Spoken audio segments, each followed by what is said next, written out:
જય અંબે મિત્રો, હું એડવોકેટ વિજયભાઈ, જે આપણે અંબાજી ભાજપના વાઇસ પ્રેસિડેન્ટ છે અને દાતા તાલુકા પંચાયતની ઇલેક્શનમાં પણ જીતેલા છે અને ડેલિગેટ છે. અને તેમને અહીંયા ઓફિસ પણ છે આપણા મેન માર્કેટમાં. એક નાનકડા ગામથી એ બિલોંગ કરે છે અને એવા નાનકડા ગામ જ્યાં આજુબાજુ પૂરું જંગલ છે એવા વિસ્તારમાંથી આવે છે. એમને બીકોમ, LLB, PGDC અને LLM જેવી ડિગ્રીઓ પણ એમને મળેલી છે અને હાલમાં એડવોકેટ તરીકે પણ કામ કરે છે. એવા આપણે વિજયભાઈ દેસાઈ સાહેબ છે, તેમનાથી આપણે ચર્ચા કરીશું. ડેલિગેટ તરીકે પણ તેમને ખૂબ જ સારા કાર્ય કર્યા છે. ખૂબ જ નિષ્ઠાપૂર્વક અને મહેનતુ એમનું વ્યક્તિત્વ છે. હાલ તાજેતરમાં જ એમના પુત્રને એમને રશિયા ડોક્ટરની ડિગ્રી માટે અને ભણવા માટે મોકલેલો છે. વિજયભાઈ, આપણે અંબાજીમાં જે ગૌ માતાની સ્થિતિ છે એ વિશે આપણે થોડી ચર્ચા કરવાની છે. અને બીજું, અંબાજી ગામ જે આપણે નરેન્દ્ર મોદીજીની અભિયાન છે, સ્વચ્છ ભારત અભિયાન, જે એમનું સપનું છે કે ભારત, આખું ભારત એકદમ સ્વચ્છ રહેવું જોઈએ. ભારતના દરેક ગલી, મોહલ્લા, ગામ, શહેર બધું સ્વચ્છ રહે. તો એના માટે જ એમને એક અભિયાન ચાલુ કરેલો છે. તો સ્વચ્છતાનું અભિયાન છે. અંબાજીની અંદર પણ તેમનું જે સપનું આપણે અંબાજીમાં કઈ રીતે પૂરું કરી શકીએ, અને બીજું કે અંબાજીમાં જે ગૌ માતાની સ્થિતિ છે તેમાં આપણે કઈ રીતે સુધાર લાવી શકીએ, તે વિશે તમારા થોડો માર્ગદર્શનની જરૂર છે. એનું જરા તમે માર્ગદર્શન આપો. તો બધાને નમસ્કાર. અમિતભાઈ ખરેખર ગામ માટે ખૂબ સારું કામ કરે છે. હરીશભાઈ ગામ માટે સદાય એક્ટિવ છે અને ઘણી વખત ઓનલાઈનથી ઘણા બધા પ્રશ્નોનું સોલ્યુશન લાવવા માટેના અમના અથાગ પ્રયત્નો રહેલા છે. અને હરીશભાઈ એક જાગૃત નાગરિક તરીકેની જે ભૂમિકા ભજવી રહ્યા છે, ખરેખર સરાહનીય બાબત છે. હું ભાજપના મહામંત્રી તરીકે અને તાલુકા પંચાયતના ડેલિગેટ તરીકે એમને ખરેખર અભિનંદન પણ પાઠવું છું. એમને જે પ્રશ્ન પહેલો કર્યો કે અંબાજીના વિકાસ માટે મોદી સાહેબે જે એમના અથાગ પ્રયત્નો અને ઘણા લાંબા સમયથી જે એમનું જે સપનું અને પરિકલ્પના કરેલી છે કે અંબાજી એક ખૂબ જ નામના ધરાવતું યાત્રાધામ સ્થળ તો છે જ, પણ એમાં જે આવતા યાત્રિકો અહીંયા જે દર્શન કરીને તરત નીકળી જાય છે, જેના લીધે ગામ લોકોને અથવા ગામના વેપારીઓને અથવા તો જે રોજગારીના જે સ્થાન છે એમાં એટલો બધો મોટો વિકાસ થવા પામેલ નથી. તો એના માટે મોદી સાહેબે ખરેખર જ્યારે ગુજરાતના મુખ્યમંત્રી હતા ત્યારે એમણે 51 શક્તિપીઠની જે રચના કરેલી, જેમાં 51 શક્તિપીઠના મંદિરોમાં જુદા જુદા સ્થાને દેશ બહાર પણ ઘણા જે શક્તિપીઠો આવેલા છે, જે એવા શક્તિપીઠોને દર્શન કરીને લોકો દર્શન નથી કરી શકતા અથવા તો એનાથી બાકાત રહી જાય છે, તો એક જ સ્થાને 51 શક્તિપીઠના દર્શન કરી શકે એના માટે 51 શક્તિપીઠ ગબ્બરની આજુબાજુમાં જે 51 શક્તિપીઠની રચના કરવામાં આવેલી છે, જેના થકી લોકો એક જ સ્થાને 51 જે માતાઓ છે, શક્તિપીઠો, જે મહાન દેવીઓ છે, એમના દર્શન કરી શકે એના માટેનું જે વ્યવસ્થા કરેલી છે.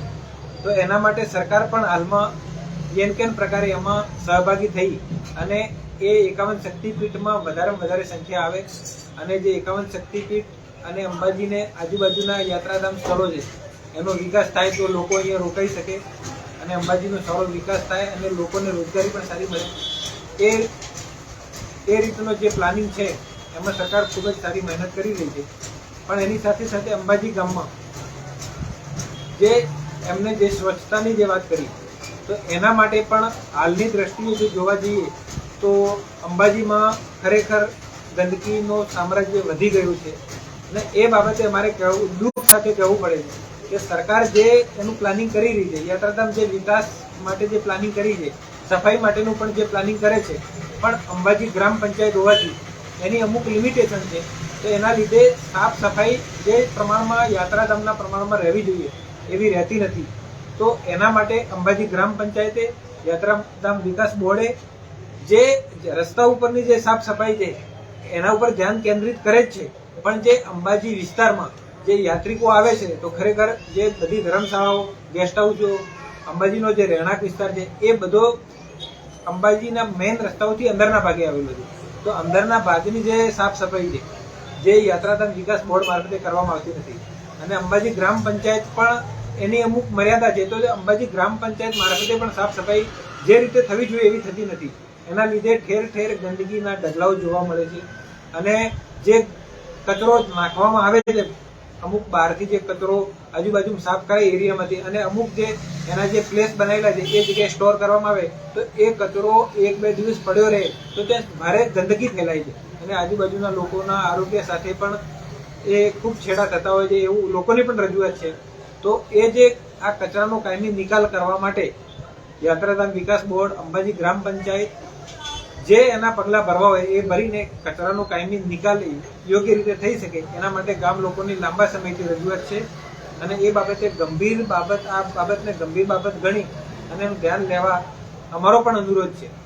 સાથે સાથે અંબાજી યાત્રાધામમાં જે ગાયોની વાત કરી, તો જે ગાયો માટે જે રખડતી ગાયો છે એમાં કેવું છે કે આજુબાજુના અમુક વિસ્તારમાંથી જે રખડતા ઢોર છે, આખલાઓ છે, એવાઓ જે કોઈની માલિકીના નથી, લોકો આમનામ છૂટા છોડી દે છે. એ ઢોર ગામમાં જાહેર રસ્તા ઉપર આમ તેમ ફરતા હોય છે. એના લીધે ઘણી વખત યાત્રિકોને અને ગામ લોકોને પણ એમના અડફેટમાં આવવાથી ઘણી બધી નુકસાન થતું હોય છે, ઘણી હાનિ પણ થતી હોય છે, અને યાત્રિકોને પણ તકલીફ પડતી હોય છે. તો એના માટે અંબાજી મંદિર ટ્રસ્ટ અથવા તો સરકાર તરફથી એની ગૌશાળા નિભાવવામાં આવે, અને ગૌશાળા હોય તો એ જે રખડતા ઢોર છે અથવા તો જે રખડતી ગાયો છે કે જે રોડ ઉપર આમને આમ બેસતા આખલાઓ ને બધા જે છે એમનો જો ગૌશાળા હોય તો એમનો યોગ્ય રીતે નિભાવ થઈ શકે અને એમને એના નિભાવ માટેની પૂરતી વ્યવસ્થા થઈ શકે. એ તો ઘણી વખત શું થાય કે જ્યારે ભાદરવી પૂનમ હોય અથવા તો કોઈ મેળાનો માહોલ હોય એ વખતે ગૌ માતાને અથવા તો આખલાઓને અથવા ગાયોને, રખડતી ગાયોને અમુક જગ્યાએ પૂરી દેવામાં આવે. તો એ જે જગ્યાએ પૂરી દેવામાં આવે એ જગ્યાએ એમને ખાણીપીણીની અથવા તો પાણીની અથવા એમના રહેણાંકની કોઈ વ્યવસ્થા હોતી નથી. તડકામાં ઘણા ઢોર મરી જતા હોય છે, અને ગાયોની આ દશા જોઈને ઘણા ગૌ પ્રેમીઓની અને હું એક માલધારી તરીકે હું પણ એક દુઃખ વ્યક્ત કરું છું કે જે ખરેખર આપણે ગૌ માતાને કે આપણે જેને માતાનો દરજ્જો આપેલો છે એ ગાયોને આ રીતે કોઈ પણ જગ્યાએ એની વ્યવસ્થા વગર પૂરી દેવામાં આવે અને એને 5-5 દિવસ 10-10 દિવસ સુધી પૂરી રાખવામાં આવે, એને ખાણીપીણીના અભાવે ત્યાં ગાયને મરણ પામવાના પણ પ્રશ્નો થતા હોય તો ખરેખર દુઃખની બાબત છે. એ બાબતે સરકારે કાં તો ગૌશાળા અથવા તો ગૌશાળા બાબતનું જે રીતે મંદિર ટ્રસ્ટને સાથે રાખી એની કોઈ વ્યવસ્થા કરવામાં આવે તો અંબાજીમાં જે રખડતા ઢોરનો કે જે ગાયોનો પ્રશ્ન છે એનો કાયમી નિકાલ આવી શકે. જે તમે વાત કરી કે અંબાજીની અંદર સ્વચ્છતા વિશેની આપણે વાત કરી, તો અંબાજી ગ્રામ પંચાયતમાં જુદા જુદા સરપંચ આવ્યા અને બધાએ પોતપોતાની રીતે જેટલું બની શક્યું એમને પોતાનું કામ કર્યું જ છે. પણ એક મેનેજમેન્ટ ન હોવાને કારણે કદાચ અંબાજીમાં જો સફાઈ કામદાર છે, ટ્રેક્ટર છે, બધી એમને મશીનો, જે બી સાધનો છે એ પણ આપેલા છે અને આવક પણ છે અંબાજી ગ્રામ પંચાયત, પણ એક મેનેજમેન્ટ ન હોવાને કારણે આપણે ગંદકી ભોગવવી પડે છે, કચરાનો યોગ્ય નિકાલ થતો નથી, એવું તમને લાગે છે? હા, એ પણ કહી શકાય. હાલમાં છેલ્લા 6 મહિનાથી અંબાજી ગ્રામ પંચાયતમાં પંચાયતી રાજ જે સરપંચની ટર્મ પૂરી થઈ ગઈ છે, છતાં હાલમાં વહીવટદાર તરીકે અહીંયા નિયુક્ત કરેલી છે સરકારે, અને વહીવટદાર અને સેક્રેટરી અંબાજી ગ્રામ પંચાયતનું સંચાલન કરે છે. પરંતુ એમાં હાલના સમયે એવું લાગે છે કે ખરેખર અંબાજી પંચાયતને એના ઉપર કોઈ રણીધણી નથી. એના લીધે અંબાજી ગામમાં કે અંબાજી ગામની પ્રજાનો અવાજ એ લોકશાહીના જે અવાજને દબાવવાનો પ્રયત્ન કરવામાં આવતો એવું લાગી રહ્યું છે. કારણ કે એક સારી વ્યવસ્થા બનાવવામાં આવે, એક સારું મેનેજમેન્ટ બનાવવામાં આવે તો આ કચરાનો અને ગંદકીનો નિકાલ 100% એ પણ કહી શકાય. અને બીજું અંબાજી ગામ લોકો વતી તમે શું કહેવા માંગો છો, જે આપણા મોદી સાહેબનું સપનું છે કે સ્વચ્છ ભારત જે અભિયાન છે, તો તે વિશે અંબાજીના જે લોકલ લોકોને તમે શું કહેવા માંગો છો કે એમની શું ફરજ આવે છે કે અંબાજીને સ્વચ્છ રાખે તો એમના જે અંબાજીમાં જે રહેવાસીઓ છે એ કઈ રીતે પોતાની કામગીરી કરે? પહેલી તો આપણી પણ પ્રાથમિક ફરજ છે કે જે આપણો કચરો એનો આપણે એની વ્યવસ્થા કરવી જોઈએ. જે આપણે કચરો જાહેર રસ્તા ઉપર ના નાખીએ. અને પ્લાસ્ટિક સૌથી વધારે કચરાનું મૂળ સ્થાન છે પ્લાસ્ટિક. તો પ્લાસ્ટિકનો ઉપયોગ ઓછો કરીએ. જ્યારે આપણે ઘરેથી કોઈ સામાન લેવા જઈએ છીએ અથવા તો કોઈ આપણે સામાન લાવવા માટે જે પ્લાસ્ટિક બેગનો ઉપયોગ કરીએ એ પ્લાસ્ટિકના બેગનો આપણે પોતે એનો ઉપયોગ ના કરીએ અને આપણે પોતાને પ્લાસ્ટિકની જગ્યાએ કપડાની થેલી અથવા તો આપણે જે રોજ હેન્ડબેગ છે એ રીતની હેન્ડબેગનો ઉપયોગ કરી અને પ્લાસ્ટિકનો ઉપયોગ ઓછો કરીએ. પ્લાસ્ટિકની બેગ અથવા તો પ્લાસ્ટિકની બોટલ જાહેર રસ્તા ઉપર ના ફેંકીએ. અને જે આપણા ઘરનો કચરો કે આપણે જે ઉપયોગમાં આવતી જે વસ્તુઓ છે એ કચરા માટે કચરા પેટીમાં જે કચરો નાખીએ અને જ્યારે પંચાયત કે એમના તરફથી જે કચરો વહન કરતા હોય અથવા જો સફાઈ કામદારો જે કચરો વહન કરતા હોય એમાં નાખીએ તો કચરાનું પ્રમાણ આપણે પોતે જાતે ઓછું કરીશું તો જ એમાં આપણે આ જે સફાઈની સફળતા છે એ લાવી શકીશું. ગામમાં વિજયભાઈ સાહેબનું કહેવું છે કે જો અંબાજી ગામના જે આપણે દુકાનદારો છે અને બહેનો છે, વેપારી મિત્રો છે, એ પોતે કાપડની થેલીનો ઉપયોગ કરે. નોન વોન બેગ આવે છે એ પ્લાસ્ટિકની થેલીની જગ્યા નોન વોન બેગનો ઉપયોગ કરે, કાપડની થેલીનો ઉપયોગ કરે. અને બીજું જે બહેનો છે દૂધ લેવા જાય, શાકભાજી લેવા જાય કે કરિયાણું લેવા જાય તો ત્યારે ઘરેથી કપડાની થેલી લઈને જવાનું રાખે. જેનાથી તમે જોઈ શકો છો અંબાજીમાં જેટલી પણ ડમ્પિંગ એરિયામાં તમે જોશો તો મોસ્ટલી બધું પ્લાસ્ટિક જ હોય છે ત્યાં. તો એ પ્લાસ્ટિકનું પ્રમાણ જ ત્યાં વધારે હોય છે. આપણે જ જો પ્લાસ્ટિકનું પ્રમાણ વપરાશ ઓછો કરી દઈએ તો પ્લાસ્ટિકનું પ્રમાણ એ કચરાનું પ્રમાણ પણ ઓછું થઈ જાય. તો સાહેબનું કેવું બરોબર છે કે આપણે જે મોદી સાહેબનું સપનું છે, આપણા પ્રધાનમંત્રી શ્રી મોદી સાહેબનું સપનું છે કે સ્વચ્છ ભારત સ્વચ્છ રહે અને અંબાજી પણ આપણે સ્વચ્છ રાખી એ અભિયાન અંતર્ગત. તો એના માટે આપણી પણ થોડી જવાબદારી નિભાવવી પડશે. આપણે જે કચરો ન વધે, પ્લાસ્ટિક વધુ પડતું ઉપયોગ ન થાય. પ્લાસ્ટિકથી બધું નુકસાન જ છે. જે આપણે ગૌ માતા છે અને જે પણ ઢોર છે, રખડતા ઢોર છે, એ બધું પ્લાસ્ટિક ખાવાના લીધે પ્લાસ્ટિક એમના પેટમાં ફસાઈ જાય છે અને એ મૃત્યુ પણ પામે છે અને જાત જાતની બીમારીઓ પણ એમને થાય છે. તો પ્લાસ્ટિક એના માટે પણ ટાળવું જોઈએ. બીજું પ્લાસ્ટિકને બાળવાથી વાતાવરણમાં કાર્બન ડાયોક્સાઇડનું પણ પ્રમાણ વધે છે, જેનાથી આપણો આયુષ્યમાં પણ ઘટાડો થાય છે. એટલે સાહેબનું કહેવું બી એ છે કે આપણી પોતાની ફરજ છે કે આપણાથી જેટલું થાય એટલું આપણે ગંદકી ઓછી કરીએ અને સમયસર જે પણ કચરો વગેરે એ ડસ્ટબિનમાં રાખીએ. અને જ્યારે પણ પંચાયત તરફથી જ્યારે કોઈ ટ્રેક્ટર કે સફાઈ કર્મચારી આવે તો એમાં જ કચરો નાખવાનું રાખીએ. નહીં તો જે ડમ્પિંગ પોઈન્ટ છે તો કચરાનો જે નિકાલ થવાને 10 વાગે કે 11 વાગેનો જે ટ્રેક્ટર આવે છે તે બધી કચરો ભરવા માટે, તો એના પહેલા જ આપણે ત્યાં કચરો ડસ્ટબિન ત્યાં ઠાલવી દઈએ. કેમ કે ઘણી વખત શું થતું હોય છે સાહેબ કે આપણા જે ડમ્પિંગ એરિયા છે ને તો ત્યાં જેમ કે ટ્રેક્ટર કચરા આપણે પંચાયત દ્વારા ટ્રેક્ટર મોકલવામાં આવે છે, બધો કચરો લઈને એ નીકળી જાય છે. પણ પછી આપણા અહીંયાના જ અમુક હોટલ વાળા છે કે અમુક આપણા ગામના જ લોકો છે, એ શું છે કે એ પછી ત્યાં જઈને કચરો નાખે છે. એના લીધે પછી એ ટ્રેક્ટર તો નીકળી ગયું, પછી એ કચરો આખો દિવસ ત્યાં રહે. એટલે આપણી પણ થોડી એ ફરજ નિભાવવી જોઈએ. અને બીજું જે અંબાજીમાં ગૌ માતાની જે સ્થિતિ છે, સાહેબ ગૌ માતાની સ્થિતિમાં તો તમે પોતે પશુપાલક છો અને ગૌપાલક છો અને એ સમાજમાંથી પણ આવો છો, જે ગૌપાલક સમાજમાંથી આવો છો તો તમને તો એમની સ્થિતિની બધી ખબર જ હશે. પણ જે અંબાજીમાં જે ગાયો ખોરાકની શોધમાં જાય છે બરોબર, તો એમને કઈ લીલો ઘાસ કે સૂકો ઘાસની કે એવી તો કોઈ વ્યવસ્થા હોતી નથી. તો એ શું છે કે આપણે જે ગામ વતી કે હોટલમાંથી કે ગમે તેમાં એક આદત હોય છે કે ખાવાનું બધું થેલીમાં પ્લાસ્ટિક થેલીમાં નાખી પેક કરીને પછી નાખી દે છે. તો ગૌ માતા ખાવાની શોધમાં જુદા જુદા ડમ્પિંગ એરિયામાં જાય છે અને એ પ્લાસ્ટિક પણ થઈ જાય છે સાથે સાથે. એ બાબતે તમે જે કીધું એના માટે હું તમને કહેવા માંગીશ કે ખરેખર આપણે ઘણી વખત કોઈ પણ હોટલમાં અથવા તો કોઈ નાસ્તાની જગ્યાએ જઈએ તો આપણને નાસ્તો જે છે ને પ્લાસ્ટિકમાં પેક કરીને આપવામાં આવે. ઘણી વખત તમે કોઈ નાસ્તો લેવા જશો તેમાં જે દાળ કે દાળ વડા કે જે હોય છે અથવા મસાલા ઢોસા કે જે હોય એ પ્લાસ્ટિકમાં પેક કરીને એની દાળ આપણે બાંધીને દેવામાં આવે. અથવા તો જે મદનનો નાસ્તો છે તો એ તમને પ્લાસ્ટિકમાં પેક કરીને આપશે.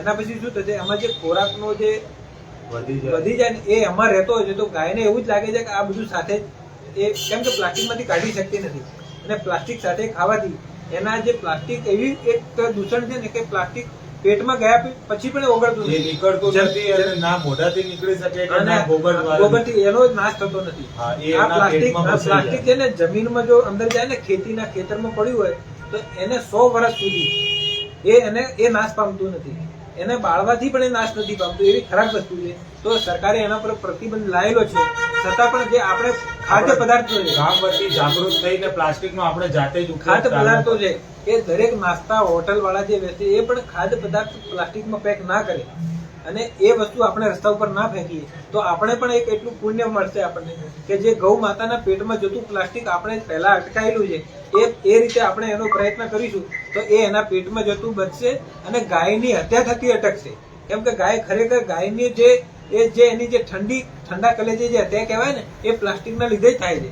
એ બિચારી ગાયને ખ્યાલ નથી કે પ્લાસ્ટિકથી એનો એક જીવ જશે, પરંતુ એ ખાવાથી એના પેટની અંદર આંતરડામાં પ્લાસ્ટિક જામ થઈ જાય છે, એના લીધે છેલ્લે એનો ગોટો બંધાય છે, એના લીધે ગાયને મરવું પડે છે. તો એ વસ્તુ માટે આપણે પ્લાસ્ટિક, પહેલી વસ્તુ કે આપણે રસ્તા ઉપર ખાદ્ય પદાર્થો કે જે શાકભાજી છે, શાકભાજી લઈને આવ્યા પછી એનો જે કચરો છે શાકભાજીનો જે વધે, એના પાંદડા બતાવો કે ખરાબ થઈ ગયેલી શાકભાજી હોય આપણે બાંધીને પ્લાસ્ટિકમાં જે નાખી દેતા હોઈએ એ આજથી જ એનો ત્યાગ કરીએ અને પ્લાસ્ટિકમાં ન નાખીએ, ખુલ્લું રાખીએ. લીલો કચરો ખુલ્લો આપણે ક્યાં મૂકીશું તો ગાય આવીને ખાશે તો એને તકલીફ નહીં થાય, પણ જો પ્લાસ્ટિક સાથે ખાય છે એના માટે એનું મરણ થાય છે.